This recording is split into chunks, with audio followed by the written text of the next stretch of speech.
I don't think your average person is going to take that deal, let alone stay there once someone has gone missing. I'm sorry.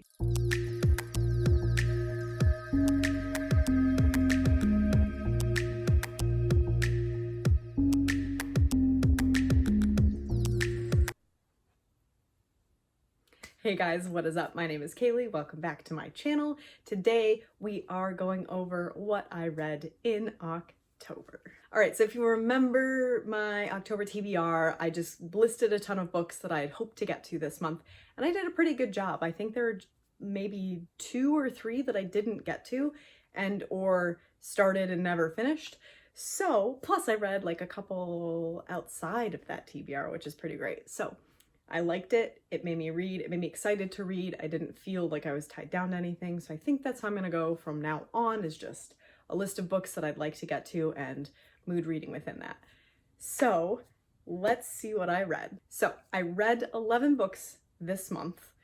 I DNF'd one. One of them I gave no rating to, and you'll see why in the near future. I gave 2 of them 3 stars, 6 of them 4 stars, and 2 5 stars. So it's a pretty decent reading month, and let's just get into what I read. So first and foremost is my DNF, and it makes me a little sad. Maybe I'll get to it eventually, but this is the second time I've tried to read it, and this time I went with the audiobook, and it still didn't really draw me in, which is sad because a lot of my friends that have read it loved it, and that is The Near Witch by V.E. Schwab. If you've been here on the channel, you know that I really, really love V.E. Schwab. She's written one of my favorite duologies, which is hopefully going to have more books in the future. Vicious and Vengeful. But I just struggle with her YA. Most of the YA of hers that I've read, I've given it 3 stars. This I just can't get into. It's super atmospheric, and it gives me the same vibes as Strange Grace by Tessa Gratton, which I also DNF'd. So I don't know if I'm just not in the atmospheric mood, but this is a story about a girl in a village that, like, everybody knows everybody's business and everybody knows everybody else. So when a stranger appears and disappears in thin air, it becomes this big thing. And then a kid disappears that she's known really well, someone who she and the townspeople wouldn't expect to just run away. So that's kind of as far as I got before I just didn't really care. And one of the characters in the girl's life is like a really big asshole, and I really thought, like, if he's gonna be the big bad guy in this all, you made it apparent from the beginning, and I don't care enough to find out, and it is what it is, I guess. Maybe I'll try it again some other time, but now is just not that time for me. Next is the book that I didn't rate because I just don't think that it like needs a rating, because not a lot of people on this channel are really gonna care, and that's The Notes Volume 1, which is the BTS alternate universe. This follows the webcomic that is free on Webtoons called Save Me, which is Volume 0 technically, which is just, it's like an alternate universe where BTS never became BTS, but they all knew each other from school, and they all had really, really terrible like childhoods and home lives, and they kind of kept each other going and together. But then in this, they kind of separate because they've grown up and they've got their own shit to deal with. And this was not any less traumatizing than the Save Me webtoon, which I talked about in my last wrap up.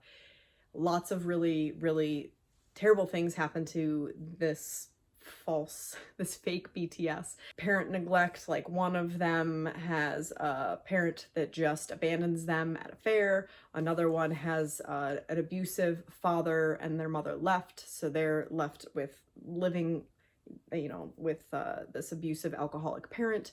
Another one has alcohol problems. There's a lot of triggers. There's a lot of trigger warnings. There's like suicide attempts and just a whole lot of shit. I would say that if you don't like BTS, if you're not a BTS fan, there's no point in picking this up, because you would have to care about them in order to care about this, in my opinion.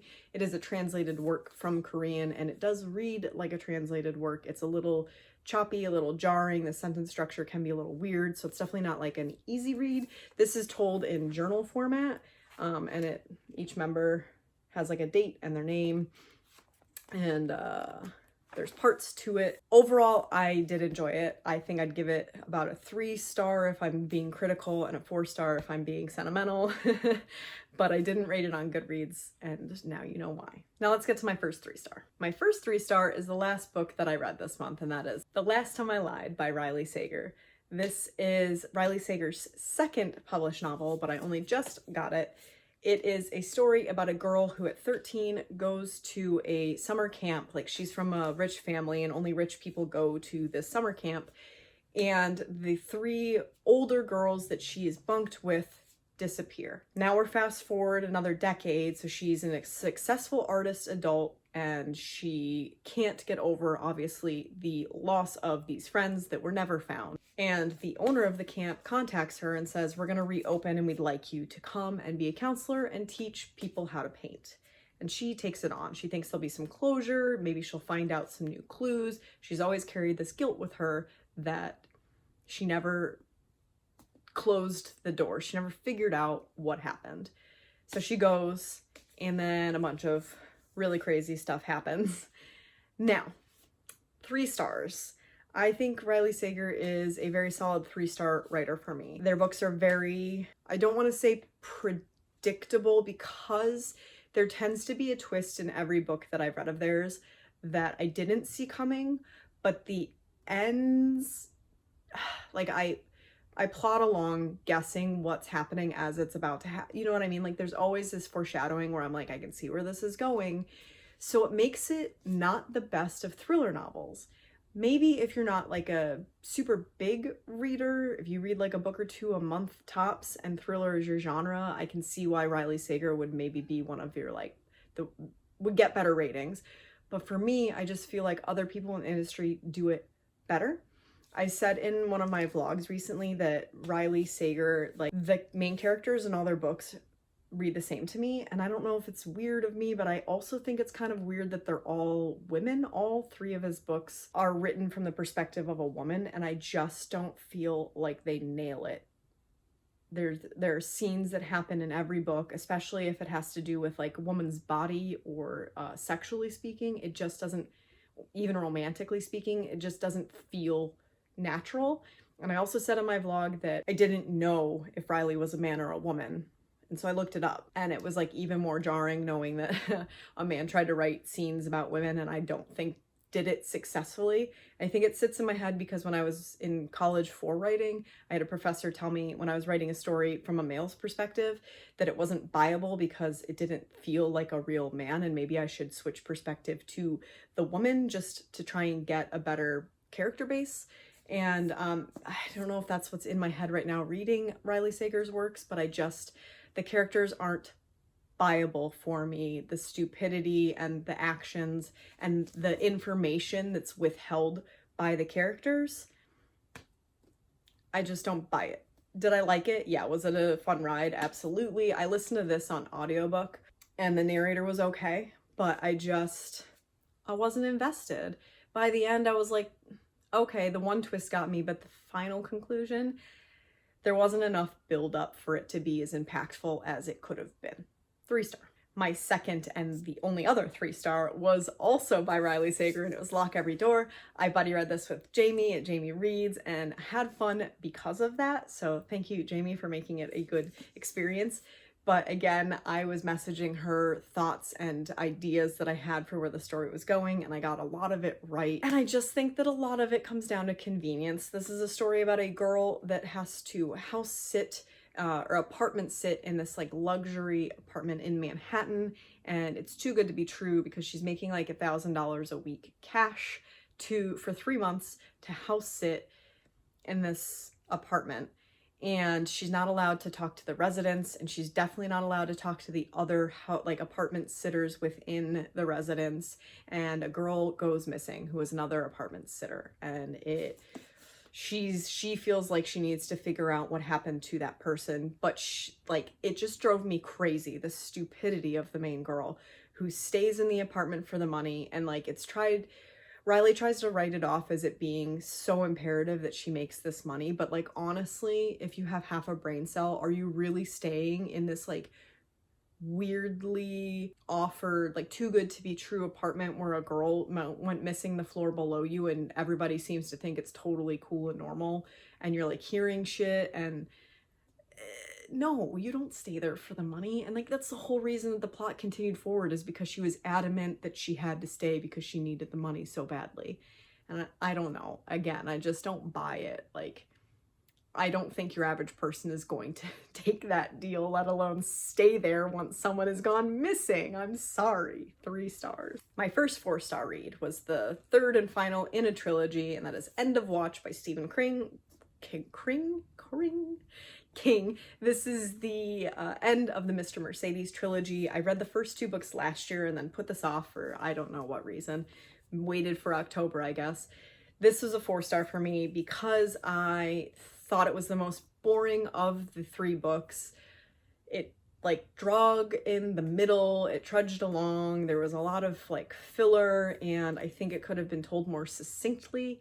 Also, it's nothing new to Stephen King work, but there's a lot of really not well spoken characters. The main bad guy in this, the main antagonist is crazy and racist, and he uses the N-word to refer to one of the other characters every time he talks about him. There was a line I said in my vlog that I would write it down and tell you guys the exact words, and I did. And on top of racism, there's also this, the racism at least can be said like it's a character trait that he's racist. It's not Stephen King, but then there's moments of King in there that I don't like also, where he says, quote, "Her female shape had been exercised nearly into oblivion." And as someone that likes to work out, as someone who's trying to build muscle, not a fan, bro. It wasn't like, it's not a character saying that. It was literally just a line to explain a character's appearance. She was too thin and had lost her womanly shape because she liked to work out. Steven. Tons of trigger warnings for suicide, obviously for the racial slurs, for some pretty gruesome scenes. And the best part about this, I think, is that it, unlike the first 2, went a little supernatural in a sense. And I like that. I also did really appreciate the ending. I think that the epilogue was a very good addition to the book, which is rare to say in a Stephen King novel.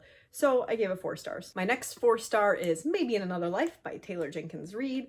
This I talked a lot about in my vlog, so I won't get too far into it, but it is a story about a woman who, the story breaks into 2 paths. One path, she has come home to California from New York, and they go to the bar with her friends, and a bunch of people come and celebrate her return. And in the one path, she goes home with her ex-boyfriend, and in another path, she goes home with her best friend instead.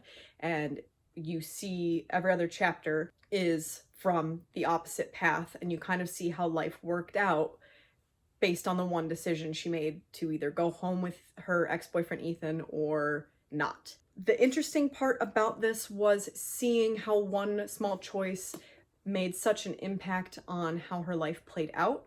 I mentioned in my vlogs that what I didn't like is that in both paths, all this crazy stuff happened to Hannah, our main character, and it just wasn't believable. And one of my favorite things about Taylor Jenkins Reid's characters are that things and stories are that things that happen feel like they could happen. They feel relatable and like it could happen to me. And this I just didn't see happening either path. It wasn't like one was more preposterous than the other. It was just that both Hannahs had a lot of shit going on, both good and bad, and there wasn't a path that you leave the book thinking like, I would have rather gone this direction, because they both, it's life, and that's just the moral of the story, is that life happens and you can't really do anything about it, and if you think you can, it makes it harder to exist with the choices you've made.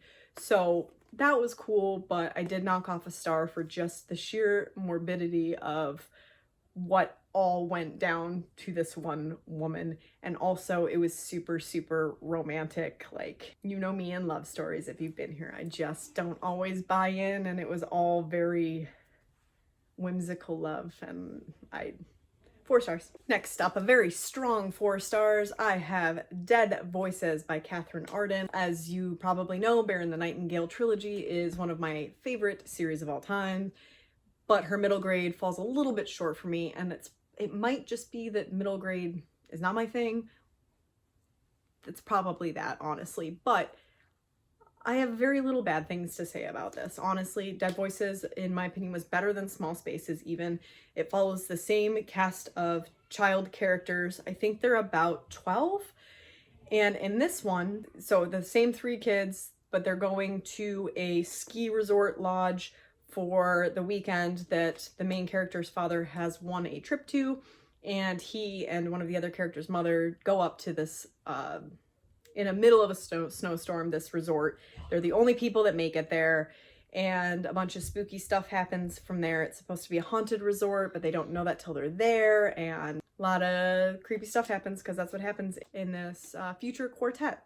I'm really interested to see where the story goes in the future. I know there's going to be one for each season, so in the next one I assume will be spring, and then there'll be a summer edition, and I will absolutely buy and read them.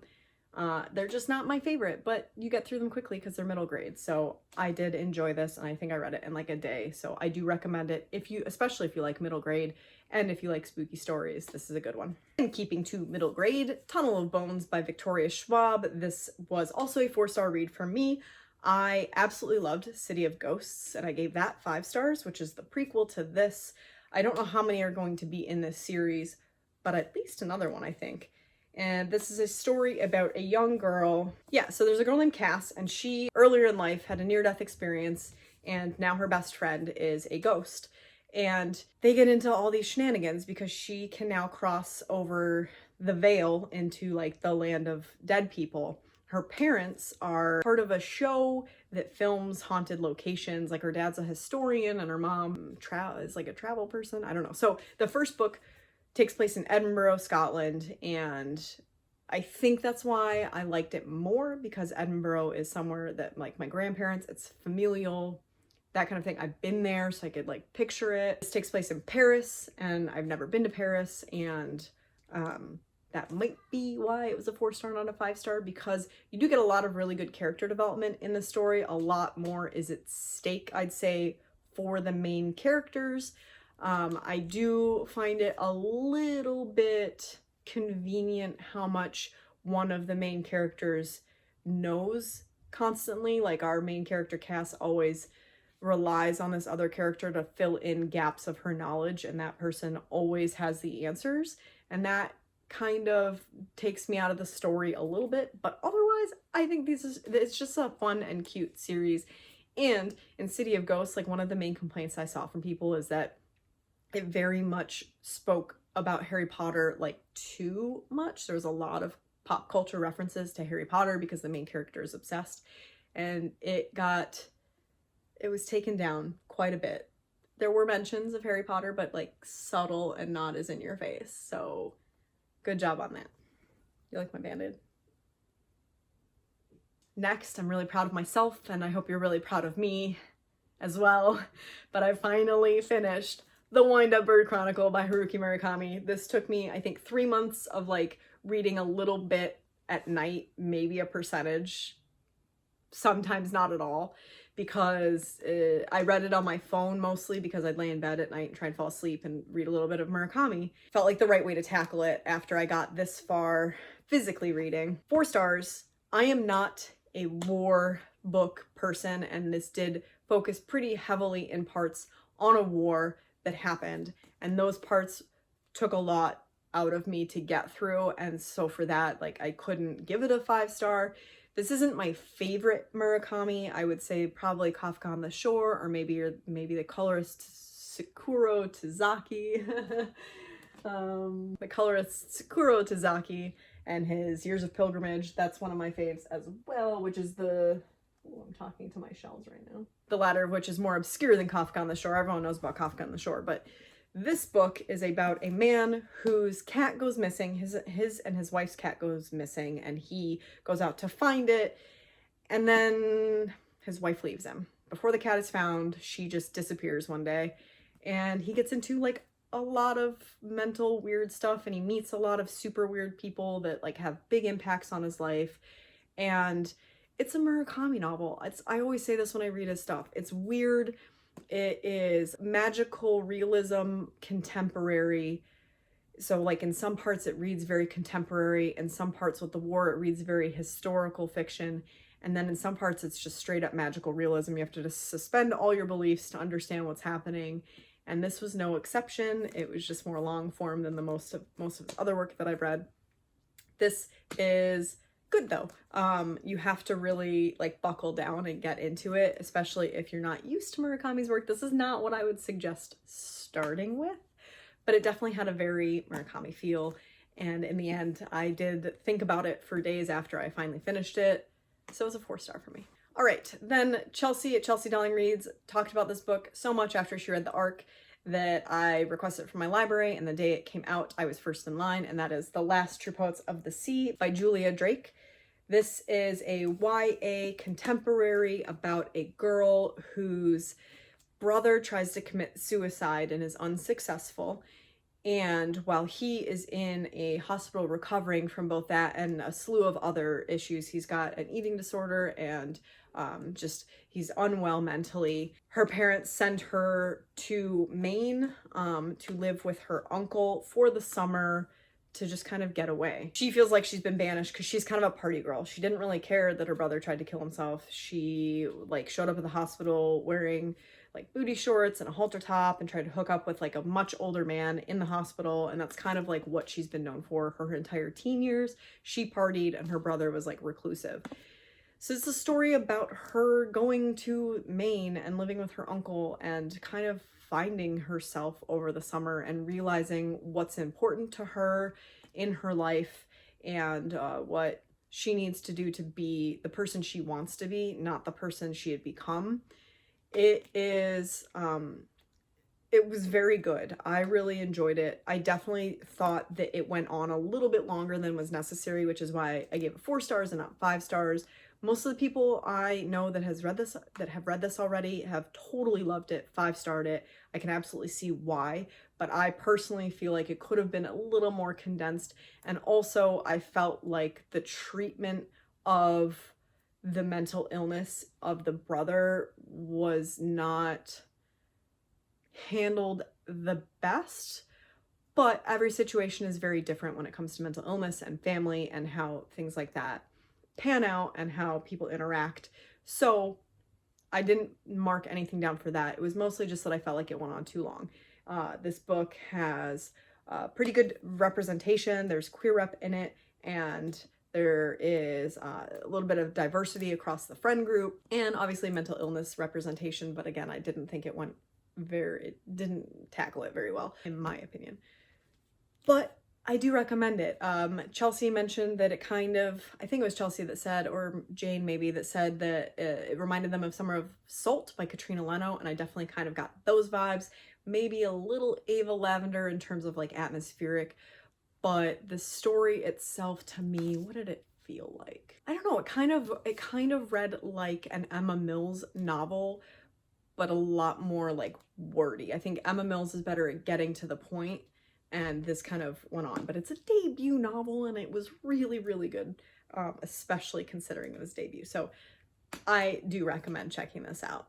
4-star. Then if you remember in what comes before October, September, I went through an audiobook phase, and at the end of September I was still feeling audiobooks, but I didn't have any. I was waiting for Before the Devil Breaks You by Libba Bray to come in, and it didn't in time.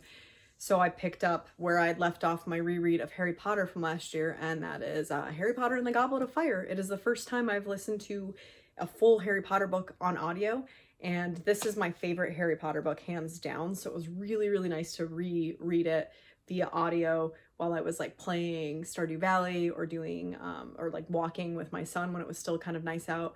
And I'm not going to go that far into it because it is a reread, but it's a 5-star. I mean, I love Goblet of Fire so much. So I'm not going to give you the synopsis. It's Harry Potter. If you haven't read it yet, you probably never will. And lastly, my favorite book of the month, which was a surprise to me, honestly. I didn't have high expectations going into it, and that is The Whisper Man by Alex North. This is a thriller about a man and son who moved to a new home in a new location after the death of his wife slash the boy's mother. And the father and son don't have the closest relationship because he's just not very good at being a dad. And it comes across as him not liking his son some of the time, which I think is kind of relatable as a parent. Like, I love my kids all the time, but sometimes I'm like, give me my space, give me my freedom. Like, I just need a breath because I'm constantly needed all the time. And I definitely feel like that relationship felt genuine, but it was a little bit more excessive than I think was necessary. This guy definitely was down on himself about how he treated his son, but also he could have done better, I think. But also there's like a reason for why he is the way that he is. It's also told through the perspective of a detective, because the town they move into had a serial killer in the past who was called the Whisper Man and would basically abduct kids that were less paid attention to because they were the easiest to make relationships with and then take. And they thought in the past that they caught the Whisper Man, except right as the family moves in to this new house, they've begun again. So, you know, you're trying to figure out, did they catch the wrong guy in the beginning? Is this a copycat? What is that story? And it's a little, so that's like the synopsis. I won't give more because it's a thriller, but there's a little bit of paranormal elements to it. And you spend the whole time kind of trying to figure out what it has to do with the story. But I think it's really well done in the end. And I didn't want to put this book down. I think that like the first 2 days that I was reading it, I was thinking about it. Actually, I read this in 2 days. So the first day I read it in chunks and I'd think about it between reading it. And then the next day I just straight up read it. It might've been 3 days. Regardless, I wanted to read it the whole time I was reading it, which if I'm not looking at the page number I'm on as like to compare it to how many pages the book has, then I'm having a good time. And that was the case with this book. Like, I was just flying through it. I really liked it. If you like thrillers that are creepy and slightly paranormal, this is probably up your alley. It does have the detective aspects. If you're not into detective thrillers, then this might not be for you, but like there's the detective storyline, but there's also the dad storyline. And sometimes you get the perspective of the kid as well, which was always very cool to see what he was thinking in his brain. Really loved it. 5 stars. All right, that is it for me. That is the 11 books I read and one I DNF'd. Let me know down below if you read any of these and what your thoughts are on them. Are any of them on your list to be read? Let me know down below. What was your favorite book of the month? That's it. I am thankful for you guys being here. I hope that you've read some of these, or I've inspired you to read some of these, because all of them were worth reading. I will say that. Thank you for being here. Like if you like this video, subscribe if you are new here and would like to see more content from me. I post all of my social media links down below. You can find me on Instagram, Twitter, and Goodreads. I hope you're having a wonderful month and have a great weekend, and November treats you well, and we read a lot of really great books in the next month. I'll see you in the next one, guys.